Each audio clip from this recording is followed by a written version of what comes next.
Hello, and thank you for logging on today. I'd like to bring a discussion to our table today, something I want you to think about. There is a popular Bible verse. It says, "Teach us to number our days, that we may apply our hearts unto wisdom." The concept of numbering our days really is about making plans. You break down the dream that you have and put it into small chunks and put a clear plan in place to achieve that vision, that dream.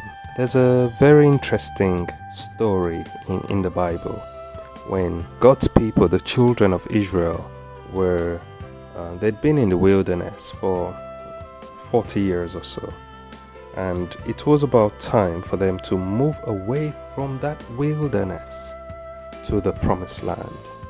Are you in that place in your life? Think about it. You've been hearing words, seeing dreams, and having good visions about the wonderful future that you might have. In fact, you've done a study, paid for some courses, and it's time to start to move into that plan, into the realization of that dream. This is what these people were facing. What I like about this story is how the children of Israel literally divided up the land of Canaan while they were in the wilderness. So you can imagine they scouted the whole countries of the Canaan lands that they were going to possess, had a map of it, and started to divide it by tribe, by kinsmen. Say, you take this part, you take that part, you take this part. Of course, they were all going to go and drive out the Canaanites from the lands. Well, before even setting their foot away from the wilderness, they had already planned out who's going to take what. Who's going to have that farm there? Who's going to have that land there? Who's going to have that stream there? That's amazing, because I think that's how we should plan. Many times when we put plans in place, we try to put plans that are not risky, plans that are very easily achievable. But these people, when they put plans in place, they put plans that had an element of risk in it.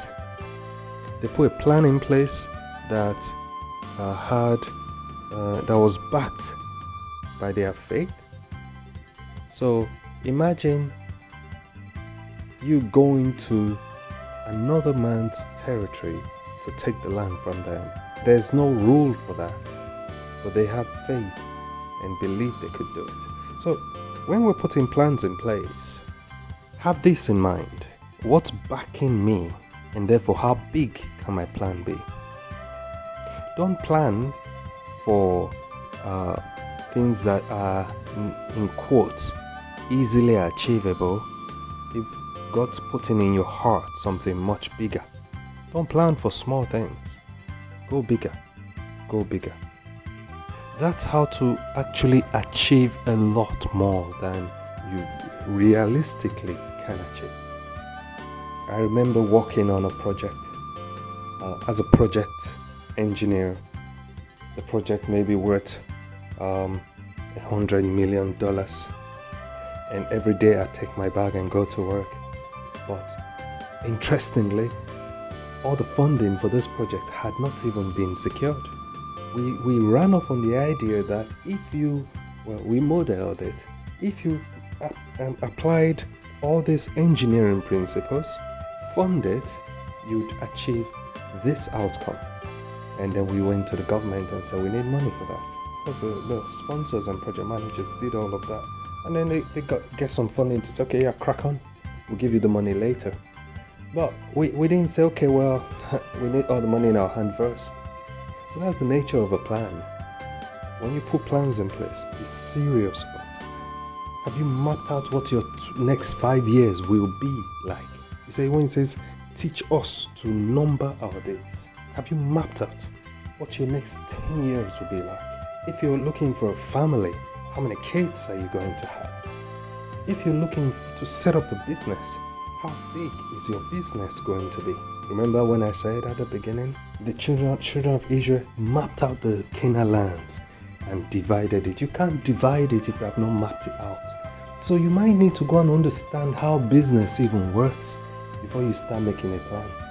That's the seriousness in it. So put plans in place, but be bold in your planning. Let there be an element of faith in your planning. That's the same thing I mentioned when I said risk, but actually risk is faith. Be bold in it. Let it be big. Someone once said, let your dreams be big enough to accommodate a big God, because the God you live for is a big God. So therefore, make your dreams big enough so that He can bring His royalty into play in that vision. And one of the ways to do that is through your plans. Don't plan small. I pray God bless His word in our hearts, and I want to encourage you to keep listening to these messages and keep sharing and subscribe to our channel if you've not already subscribed. Thank you for listening. God bless you.